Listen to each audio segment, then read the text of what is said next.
Olá, estamos iniciando mais um programa Movimento 2022, o Brasil que Queremos, entrevistas. Vamos ter hoje o privilégio de conversar com o professor Sérgio Mascarenhas Oliveira, a quem chamo Mestre dos Mestres. Vamos conhecer sua formação e suas atividades de pesquisa no Brasil e no exterior. Vamos conhecer o desenvolvimento de um novo método não invasivo para monitorar a pressão intracraniana desenvolvido pelo nosso convidado.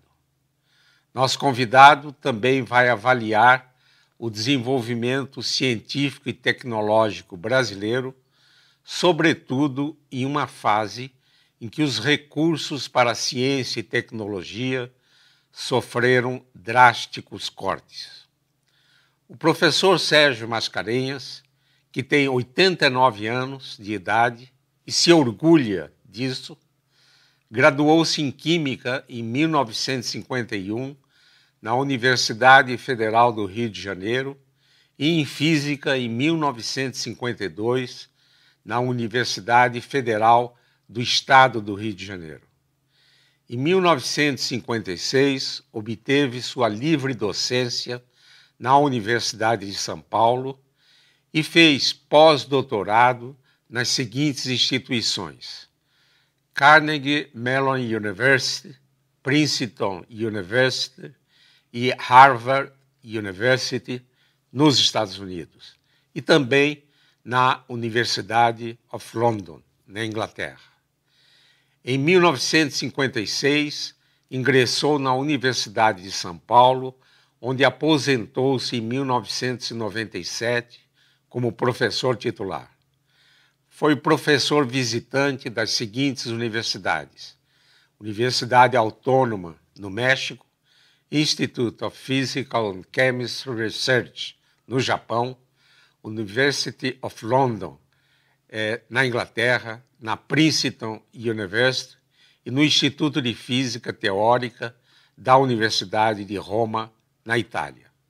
Fundou e dirigiu o Instituto de Física da Universidade de São Paulo, em São Carlos, e dirigiu o Centro Nacional de Pesquisa e Desenvolvimento de Instrumentação Agropecuária da Embrapa, em São Carlos. Também fundou e dirigiu a Fundação de Pesquisas Adib Jatene, no Instituto de Cardiologia Dante Pazzanese, em São Paulo. Desde 1997, dirigiu o Instituto de Estudos Avançados da Universidade de São Paulo, em São Carlos. Conduziu inúmeras pesquisas e atualmente desenvolve duas linhas de pesquisa: o monitoramento de parâmetros cardíacos e neurológicos em gestantes de alto risco, utilizando tecnologia nacional de alto desempenho. E uma outra linha, que é a validação e utilização dos métodos minimamente invasivos e não invasivos para monitorar a pressão intracraniana. Orientou cerca de 50 teses de mestrado e doutorado, publicou cerca de 200 trabalhos e livros no Brasil e no exterior. É membro da Academia Brasileira de Ciência e presidente de honra da Sociedade Brasileira para o Progresso da Ciência. Recebeu inúmeras homenagens, entre elas a de doutor honoris causa na Universidade Federal de Pernambuco e a Ordem Nacional do Mérito Científico da Presidência da República, na classe de Comendador e de Gran Cruz. Muito obrigado, professor Sérgio Mascarenhas, por ter atendido ao nosso convite. Na minha primeira indagação, pediria para revisitar a sua formação e destacar as principais atividades de pesquisas no Brasil e no exterior. Eu agradeço muito, professor Isaac, essa oportunidade de estar aqui consigo e na televisão Supre, sobretudo porque a comunidade científica brasileira precisa falar com a comunidade em geral do povo brasileiro, que pode mudar as políticas de ciência, tecnologia, inovação, que infelizmente estão sofrendo uma grave crise atualmente no Brasil, como o senhor mencionou. Então eu sinto que essa possibilidade dessa interação da TV Supre com a população, falando sobre ciência e tecnologia, que tem sido o seu mote principal na sua vida como pesquisador, professor, e agora também como orientador da busca do futuro, pelo futuro do Brasil, com o seu grande projeto, Brasil Queremos, Brasil 2022, né, que nós vamos comemorar. Então, é uma grande satisfação. Agora, quanto à sua pergunta, para ser breve, eu gostaria de contar o seguinte: quando eu era jovem, no Rio de Janeiro, eu fui aluno de um grande cientista brasileiro que teve na origem da fundação da grande revolução científica no Brasil, que foi o professor Joaquim da Costa Ribeiro, que foi o primeiro diretor científico do CNPq, junto com o almirante Álvaro Alberto, que foi outro grande brasileiro. E o professor Costa Ribeiro era engenheiro, mas era, na realidade, um físico excelente. E ele, então, me convidou para bolsista e eu pude, então, ter uma orientação numa área que divergia um pouco no Rio das grandes linhas de pesquisa no Rio de Janeiro, que era através de o Lattes, César Lattes, que foi meu professor, aliás, no Rio, o professor Leite Lopes, o professor Tiomno, eles trabalhavam na área de física de partículas elementares, física nuclear. E naquela época eu já antevia, seguindo de uma certa maneira a escola do Costa Ribeiro e do grande físico que foi Bernardo Gross, que vindo da Alemanha, criou praticamente a física no Rio, e o Gleb Vatagen criou a física em São Paulo. Essas duas personalidades merecem um estudo histórico mais profundo. Bernardo Gross no Rio e o professor Gleb Vatagen em São Paulo. A ciência sem equipe não existe. Né? Você, fazendo um paralelo com o futebol, se você tiver um Pelé que faça 1000 gols, se não tiver um goleiro que não engula 1001 gols, o time perde. Então, o espírito de equipe é central na ciência. Ciência sem equipe não existe.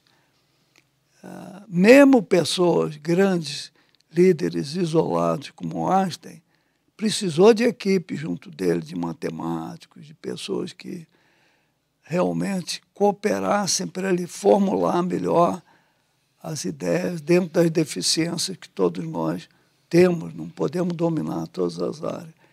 Então, para completar, eu percebi naquela época que o futuro do Brasil não estava apenas na física nuclear e na física de partículas, que eram importantes, mas estaria naquela grande descoberta que foi feita na Bell Labs, né? Com o transistor, por aquele tríade maravilhoso do laboratório da Bell nos Estados Unidos, e que o futuro do Brasil estaria no que hoje se chama física da matéria condensada, física dos materiais, e não apenas... E eu não tinha espaço no Rio. Aí eu recebi um convite para vir para São Carlos, numa escola de engenharia que estava se formando, tinha 2 anos só, e saí do Rio e vim para São Carlos. E eu realmente ali eu me encontrei, trouxe uma equipe bastante boa de fora, depois tive bastante força de cooperação internacional, porque você não pode fazer ciência caipira, isso não existe. Você tem que fazer ciência de padrão internacional, aplicável ao seu país, talvez, mas ela tem que ter uma visão globalizada. Então, essa é mais ou menos o início da história. Professor Mascarenhas, poderia destacar as suas atividades na Universidade de São Paulo e na criação da Fundação Adib Jatene e no Centro de Instrumentação Agropecuária da Embrapa? Na realidade, professor Ottman, eu gostaria de dizer que quando eu fui para São Carlos, cerca de 10 anos depois, eu tive um contato muito interessante. Você sabe que a universidade é uma espécie de torre de marfim, né, que as pessoas às vezes ficam na região do conforto e não interagem com a sociedade.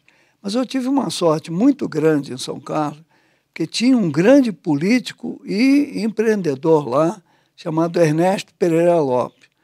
Ele era dono de uma grande empresa que fez os primeiros compressores selados no Brasil. E em São Carlos. Aí ele era deputado federal aqui em Brasília, chegou a ser presidente da Câmara dos Deputados, e ele propôs a criação de uma universidade federal em São Paulo, porque São Paulo não tinha nenhuma universidade federal. Mesmo a universidade, que hoje se chama Universidade Federal de São Paulo, ainda não era estruturada como tal. Então, ele queria criar uma universidade em São Carlos que conjugasse todas as universidades paulistas que tinham sido criadas por um sistema praticamente municipal. Eu, então, disse a ele que não era conveniente. Se a gente queria fazer uma universidade, tínhamos que fazer uma universidade nova, pequena, e só com projetos de inovação que não existissem no Brasil. E ele me ouviu e eu fui o primeiro reitor pro tempore da Universidade Federal de São Carlos. E lá eu propus a criação da engenharia de materiais.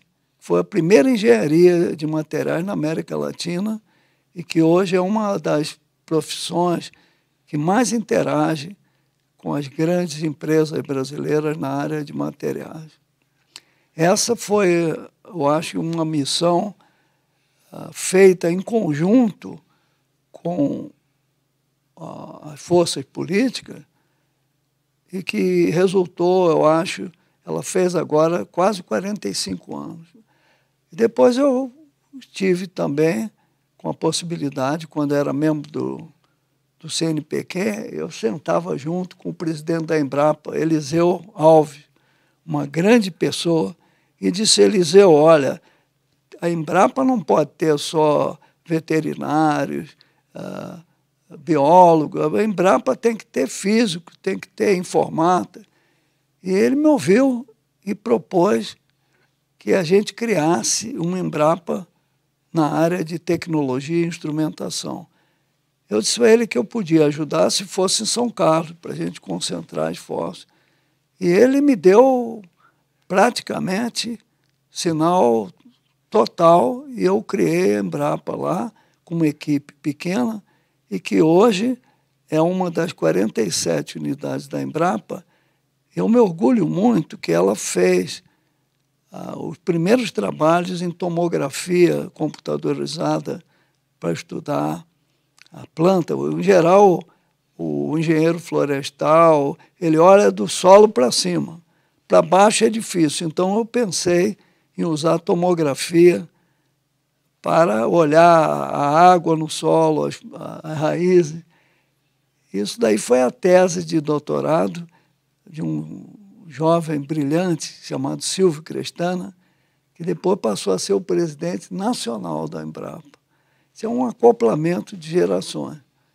E quanto ao Adib Jatene, quando eu me aposentei, o Adib, muito amigo, eu já tinha trabalhado com ele em algumas coisas de cardiologia, me convidou para criar um centro de bioengenharia em São Paulo. Eu não vou me estender, mas essa foi outra coisa que me levou para o lado, então, da física médica e de outras áreas. Eu creio que é mais ou menos um resumo. Nós vamos fazer um ligeiro intervalo e voltaremos já já com essa interessante conversa com o professor Sérgio Mascarenhas.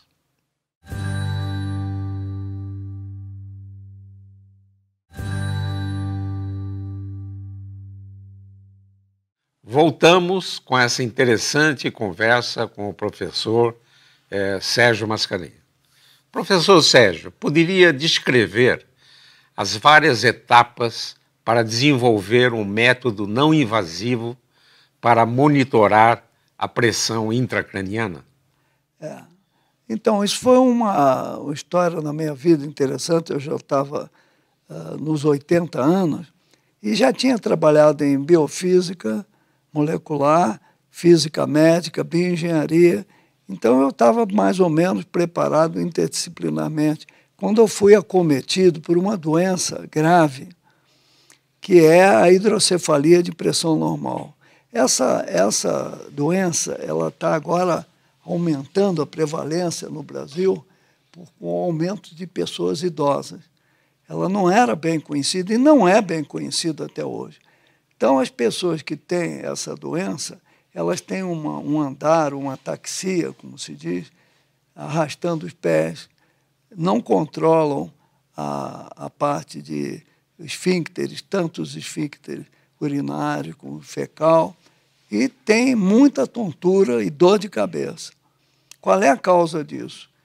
A caixa craniana, quando a criança nasce, ela ainda vai crescer. O cérebro cresce, tem que crescer a caixa craniana. Mas nessa época, você ainda tem uma moleira. Essa moleira é que dá uma certa elasticidade à caixa craniana. Depois ela consolida, quando o cérebro atinge um tamanho que nos torna Homo sapiens sapiens, ou Femina sapiens sapiens, que é o termo que eu gosto de usar, e você então tem a caixa craniana rígida. Bem, então qualquer coisa que aumente a pressão, por exemplo, seu coração bate, joga sangue lá para cima, o sangue aumenta a pressão dentro da caixa craniana e aí aperta os neurônios. Se aperta os neurônios, ele mexe com todos os comandos do sistema nervoso central que passam por que a gente chama o segundo cérebro, né? que vai desde o esôfago até o ânus. Tem mais neurônios nesse segundo cérebro do que os 90 bilhões de neurônios da cabeça. Essa interação, primeiro cérebro com o segundo cérebro, é um negócio bem recente que está se entendendo melhor. Eu não vou entrar nesse detalhe, mas o fato é o seguinte, é que se aumentar a pressão intracraniana, mexe com tudo, porque o cérebro mexe com todo o sistema nervoso periférico, etc. E eu aí fiquei com esse problema. Ciência é feita por cientistas, não é a ciência em si, ela não tem um substrato independente do ser humano, né? Ela carrega todos os defeitos, todas as qualidades, todos os sentimentos do ser humano, né? Então, eu tive um médico em Ribeirão Preto, na Faculdade de Medicina, que queria muito fazer ressonância magnética funcional. Isso foi há muito tempo atrás. Eu era diretor de um centro na Itália e que tinha à disposição um equipamento de ressonância magnética recente para aquele tempo. Então, eu levei esse médico de Ribeirão Preto para lá, porque eu era o diretor do curso, e consegui levá-lo para lá. E ele foi a primeira vez que ele botou a mão numa ressonância magnética funcional, onde você vê todo o funcionamento metabólico do cérebro. Não vou explicar isso aqui, não tem sentido. Mas aí, quando ele voltou, ele foi ser professor lá na Faculdade de Medicina de Ribeirão Preto, que é uma faculdade de medicina de altíssimo padrão, né? Não é que ele começou a me analisar com a ressonância magnética funcional e acabou descobrindo que eu tinha essa doença? Essa mesma pessoa que fez a preparação dele na ressonância, descobriu, depois de um certo tempo de análise, que eu tinha essa doença e disse, olha, Sérgio, você tem uma doença rara que não tem cura, que é a hidrocefalia de pressão normal. Então só tem um jeito, é cirurgia. Faz craniotomia, fura o cérebro, põe um chunte lá dentro, uma válvula, como se fosse uma panela de pressão, que quando você tem muita pressão, ela abre e deixa a pressão sair. Só que ela deixa a pressão sair, você põe um chute aqui, eu estou com ele na minha mão aqui, só que está lá dentro. Aí desce uma cânula e vai para a minha barriga. Então o excesso de líquor, que é uma das causas da pressão intracraniana, vai para a barriga e é absorvido ali, tá certo? E aí você pode, com sorte, se não entupir a válvula, se o chute continuar a funcionar, você tem a sorte de voltar. Eu tive sorte, porque eu acho que quando furaram a minha cabeça, saiu aquelas fezes que tinham lá e melhorou. Eu estou até melhor depois da cirurgia, certo? Então, foi uma fase da minha vida muito interessante. E aí eu fiquei revoltado que furaram a minha cabeça, né? Cientista tem que ser indignado, revoltado, incoerente, rebelde. Se não tiver esses defeitos, não é bom cientista, né? Então, eu achei que não podia furar a cabeça assim. Como é que se mede a pressão dentro do crânio sem furar? Bom, eu sabia, o professor de escola de engenharia, sabia que tinha chips que você põe numa viga. Quando a viga se deforma, você pode ver a deformação a níveis muito pequenos.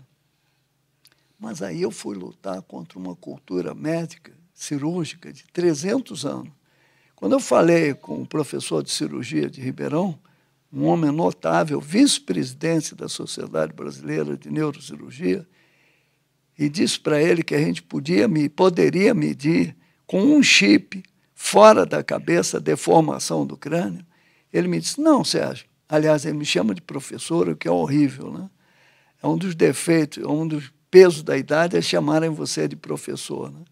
Então, ele disse, não, mas tem um princípio de Monroe Kelly que diz que o crânio do adulto é rígido.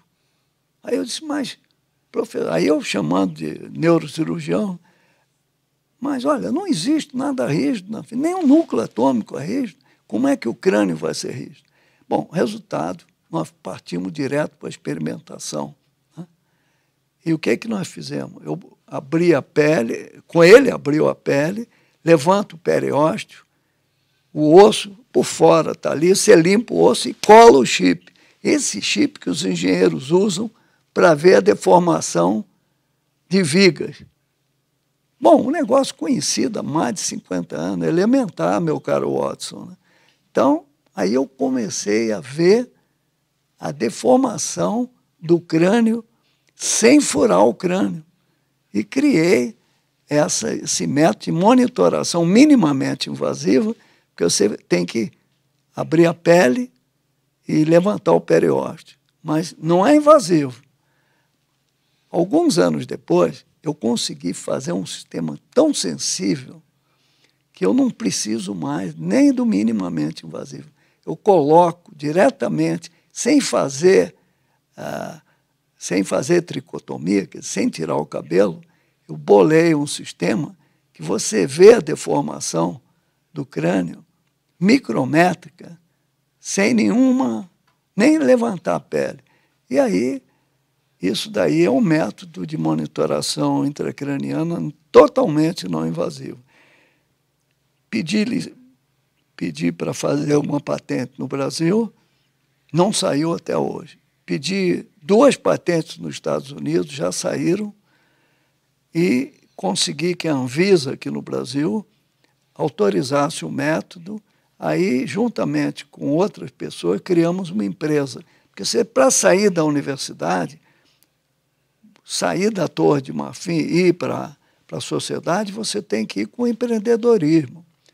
Infelizmente, esse empreendedorismo no Brasil ainda não está suficientemente estruturado, forte, apesar de ter algumas ações muito boas nessa área, ele não é ainda, de cada 10 empresas, microempresas, que são microempresas com inovações, 9 morrem. Então, a sobrevida é muito pequena. Por quê? Porque você precisa de dinheiro. O Brasil, infelizmente, está cortando por 20 anos dinheiro da educação, da saúde, da ciência, acabou com o Ministério de Ciência e Tecnologia. Então, nós estamos numa crise terrível na ciência. É exatamente, professor Mascarenhas. A próxima indagação que eu gostaria de fazer é que como é que avalia o desenvolvimento científico e tecnológico no Brasil, principalmente na atual crise de cortes de investimentos? Olha, eu acho que a gente tem que distinguir claramente. Eu não sou especialista em economia, mas das coisas que eu aprendi lendo a literatura, né? Por exemplo, do Joseph Schumpeter, né? Que foi um dos maiores analistas da economia pela inovação, a inovação chamada destrutiva. Se você não tiver uma política econômica virtuosa, que não seja uma política financeira, mas seja uma política econômica desenvolvimentista, como foi estruturado pelo Raul Prebisch há décadas e décadas atrás na CEPAL, né? E pelo Celso Furtado, que o acompanhou, até pelo próprio Fernando Henrique também, que teve na CEPAL. Então, nós temos economia desenvolvimentista e tem economia financeira, em que interessa aí a estrutura bancária, a dívida pública, etc. E você tem a dívida social, não entra nessa conta. Então, quando você tem um economista que é representante de bancos, um economista que pensa apenas enquanto que isso daí vai estruturar um retorno para os bancos, você nunca vai ter um retorno social. Porque é contrário, o retorno social, eles chamam de gasto e nós chamamos de investimento. O Anísio Teixeira, de quem eu fui aluno, lá no Rio, né, ele dizia, a educação, principalmente da criança, é a fonte da democracia. Como nós não temos uma democracia, nós temos uma ditadura financeira, não é nem econômica. Porque o que acontece é que nós estamos em plena caçada em que a distopia mata a utopia. Ela vem com aquela flecha terrível, olha, tem uma utopia ali, mata rápido antes que isso penetre na rede bancária financeira e nós temos que baixar os juros. Ou vamos ter que educar mais crianças, ou fazer a reforma agrária. Né? Então, essa coisa, a utopia, é caçada pela distopia. Nós estamos vivendo no Brasil os caçadores distópicos que estão no poder contra esses pobres utopistas como educadores, cientistas, sociólogos. Essa é a minha, um pouco indignada, a minha reação. Você desculpe eu ser tão enfático. Mas eu vejo que nós, do terceiro mundo, o único caminho que nós temos para o desenvolvimento é pela ciência, tecnologia, inovação, educação, com políticas públicas na área de saúde, energia. É muito claro, a economia, que não for uma economia desenvolvimentista, mas for uma economia para as finanças, é pura finança, não é mais. E mais ainda, quando você olha um país que está com os juros baixos, você acha que aquele é um exemplo péssimo para o mundo global. Vamos acabar com aquele país, porque eles estão dando um exemplo de investimento e não de retorno do juro alto. Então, esse pessoal que está tomando conta e fazendo essa economia, essa financeira, que não é uma economia social, né? É uma economia muito pobre, né? Então, eu vejo isso com indignação, sabe, professor? Professor Mascarenhas, o movimento 2022, o Brasil que queremos, pretende envolver os jovens para construir caminhos para um Brasil melhor. Nesse minuto final do programa, poderia enviar uma mensagem aos jovens que nos assistem? Eu acho que realmente esse jovem, esse é o conceito de bônus demográfico, né, que eu sempre me refiro, que as pessoas às vezes não conhecem. A população brasileira, para você repor a população, para cada homem e mulher, um casal, você teria que ter 2 filhos, mas não é, porque com 9 meses, muita criança morre, as mães morrem. O número matemático é 2,2. É claro, 2,2 significa que em cada 100 casais tem que ter 22 filhos, no mínimo. Nós, no Brasil, não estamos com 2,2, nós estamos com 1,7. Quer dizer que a nossa população está envelhecendo rapidamente, como a europeia. Então, tem uma onda aí de crianças e de jovens adolescentes que vão envelhecer. É nesse pessoal que nós temos que investir recursos. Esse é o bônus demográfico que nós temos antes do envelhecimento. Então, eu acho que se você não entender de demografia, se você não entender de transdisciplinaridade, que unem a ciência, a economia, ao desenvolvimento, você não pode fazer política séria de Estado. Você acaba fazendo política de governo, sai um governo, vem outro, e você não tem planejamento a médio e longo prazo. Então, eu vejo, por exemplo, nós no Brasil precisamos urgente de analisar as coisas com um sistema complexo da matemática, que é a coisa que é o futuro de toda a estruturação de modelagem que você possa pensar em qualquer área, energia, logística, econômico. O que você pensar, se não tiver sistema complexo, você está fora da jogada. Então, eu aconselho seriamente que o Brasil não tem mais de 10 doutores em sistema complexo. Nós temos mais ou menos um atraso de 15 a 20 anos em sistema complexo no Brasil. Eu tentei criar engenharia de sistema complexo lá em São Carlos, não consegui. Mas um aluno meu, diretor da Poli, criou engenharia da complexidade em 2017, pela primeira vez no Brasil. E eu, em Ribeirão Preto, tive a fortuna de orientar um médico, aliás, latino-americano, uruguaio, que fez a primeira tese de sistema complexo na saúde, analisando o parto da mulher na região de Ribeirão, que tem 2.600.000 habitantes. Quer dizer, uma amostra muito boa. Olha, sem sistema complexo, sem a era digital, sem a televisão digital, sem a comunicação, nós vamos andar para trás, ainda mais quando cortam investimento nessas áreas. Então, eu acho, uma última mensagem, vamos pensar em sistema complexo na saúde, na educação, na engenharia. A engenharia sem sistema complexo, você não tem planejamento.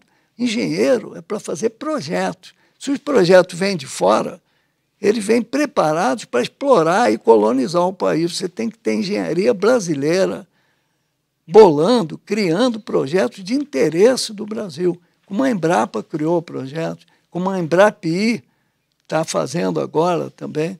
Mas sem recursos não existe nenhuma possibilidade disso andar para frente.